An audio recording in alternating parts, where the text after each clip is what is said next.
Hello friends, welcome back to our YouTube channel Chambal GS academy पर। आशा करते हैं कि आप और आपका परिवार स्वस्थ होगा, अच्छा होगा।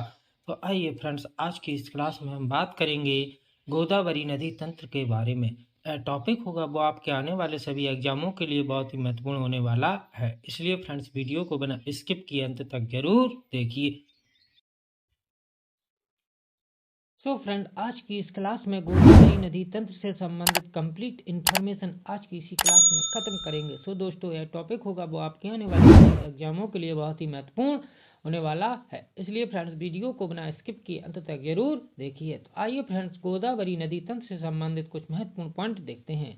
इसमें देखते हैं कि गोदावरी नदी प्रायद्वीपीय भारत की सबसे बड़ी नदी है। नेक्स्ट देखते हैं कि गोदावरी नदी को दक्षिण भारत की वृद्ध गंगा या बूढ़ी गंगा के नाम से भी जाना जाता है। इसके बाद नेक्स्ट देखते हैं कि गोदावरी नदी का उद्गम महाराष्ट्र राज्य में नासिक जिले के पश्चिमी घाट में स्थित त्र्यंबक नामक स्थान से गोदावरी नदी का उद्गम होता है। इसके बाद नेक्स्ट पॉइंट देखते हैं कि गोदावरी नदी का संगम या मुहाना। तो गोदावरी नदी राजमुंदरी के नीचे एक बड़ा डेल्टा बनाने से पहले बंगाल की खाड़ी में गिरती है। नेक्स्ट पॉइंट देखते हैं कि गोदावरी बेसिन महाराष्ट्र, आंध्र प्रदेश, छत्तीसगढ़ और उड़ीसा राज्यों के अलावा मध्य प्रदेश, कर्नाटक और केंद्र शासित प्रदेश पुडुचेरी के छोटे हिस्से तक फैला हुआ है, जिसका कुल क्षेत्रफल 3 लाख वर्ग किलोमीटर है। आइए फ्रेंड्स, इसके बाद नेक्स्ट पॉइंट देखते हैं कि गोदावरी बेसिन उत्तर में सतमाला पहाड़ियों, अजंता पर्वतमाला और महादेव पहाड़ियों तक फैला हुआ है, जबकि दक्षिण और पूर्व में पूर्वी घाट तक और पश्चिम में पश्चिमी घाट से गोदावरी बेसिन घिरा हुआ है।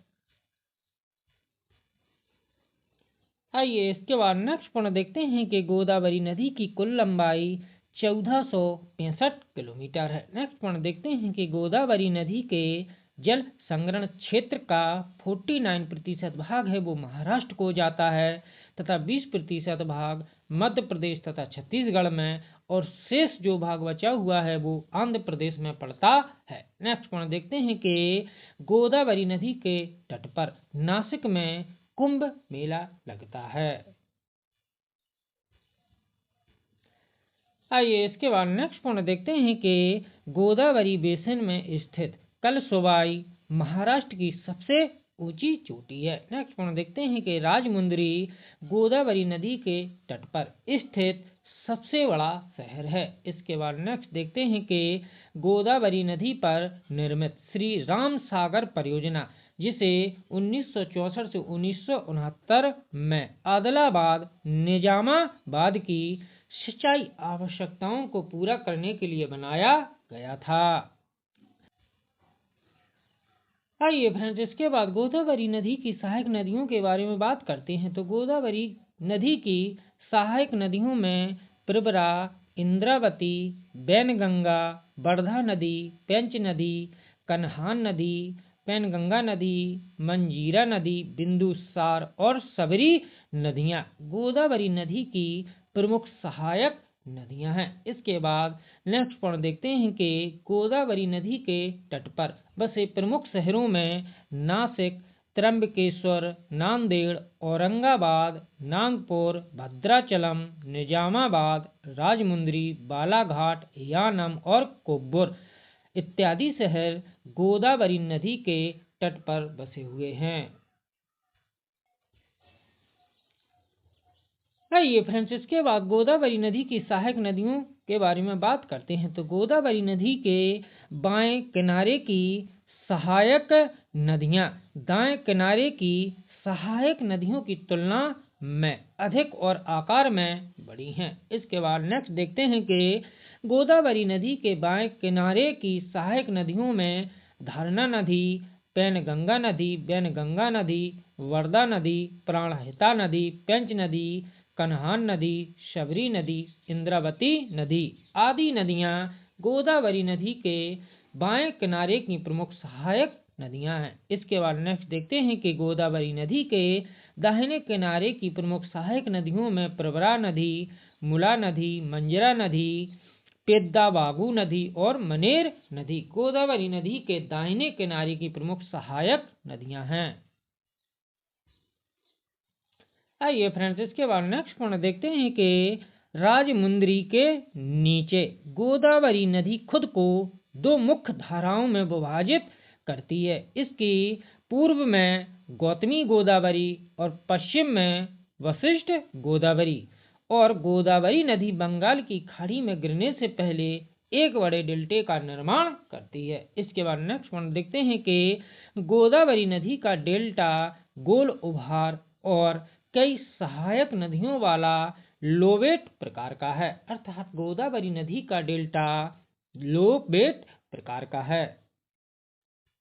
आइए फ्रेंड्स, इसके बाद देखते हैं कि गोदावरी नदियों की सहायक नदियों के बारे में बात करते हैं। तो गोदावरी नदी की सहायक नदियों में सबसे पहले हम बात करेंगे मंजरा नदी के बारे में। तो मंजरा नदी गोदावरी नदी के दाहिने किनारे की एक सहायक नदी है।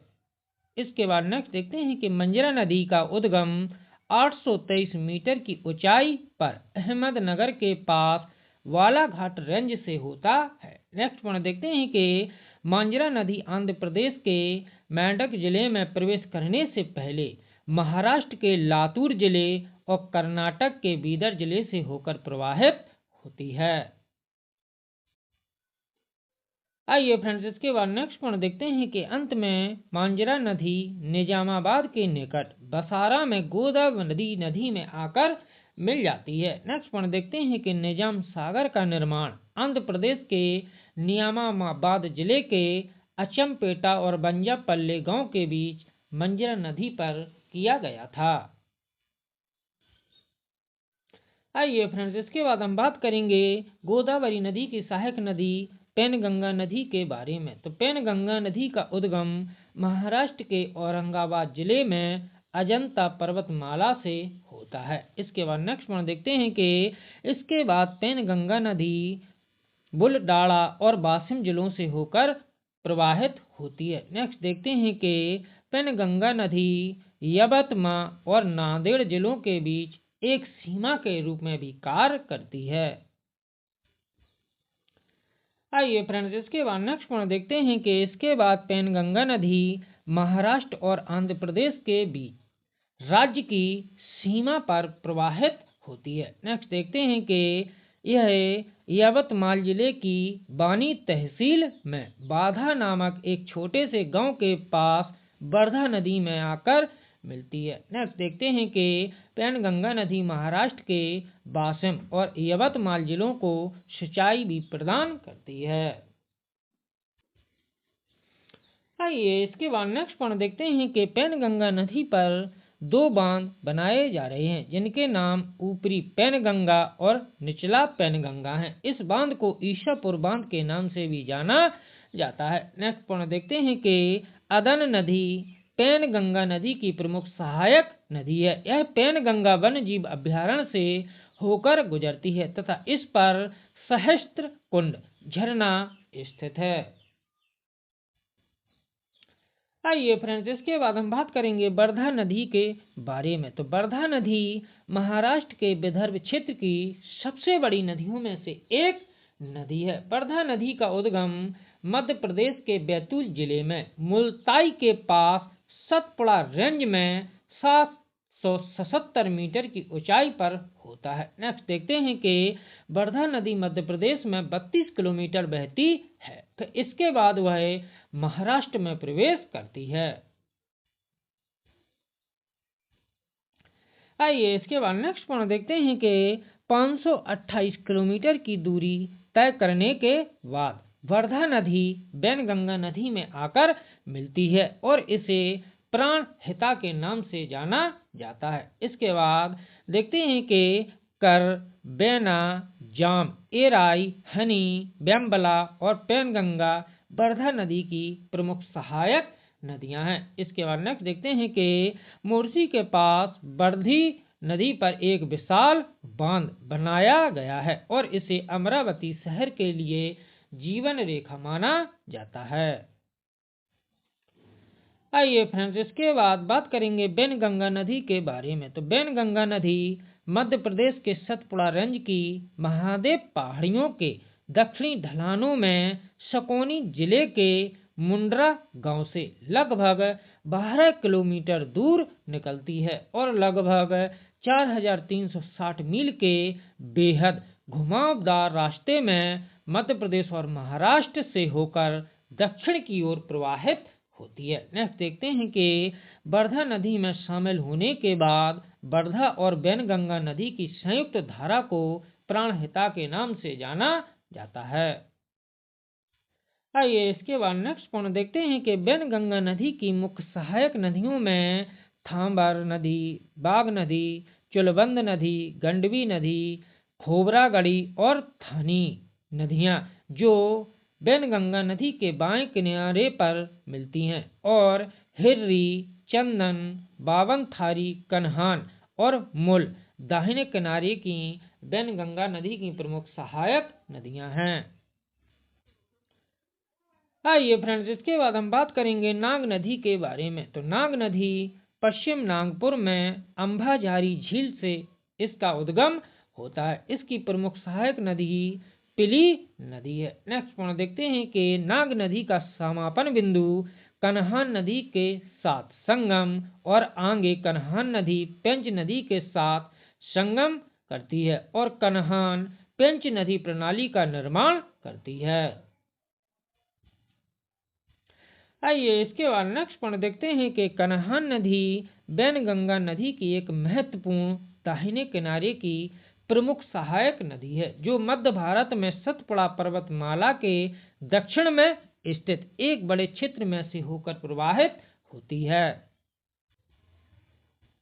आइए फ्रेंड्स, इसके बाद गोदावरी नदी की सहायक नदियों में हम बात करेंगे इंद्रावती नदी के बारे में। तो इंद्रावती नदी का उद्गम थुआमुल रामपुर से इंद्रावती नदी का उद्गम होता है। इसके बाद देखते हैं कि इंद्रावती नदी छत्तीसगढ़ के बस्तर जिले से होकर लगभग 380 किलोमीटर तक बहती है। नेक्स्ट देखते हैं कि इंद्रावती नदी महाराष्ट्र और छत्तीसगढ़ राज्यों के बीच एक सीमा का भी कार्य करती है।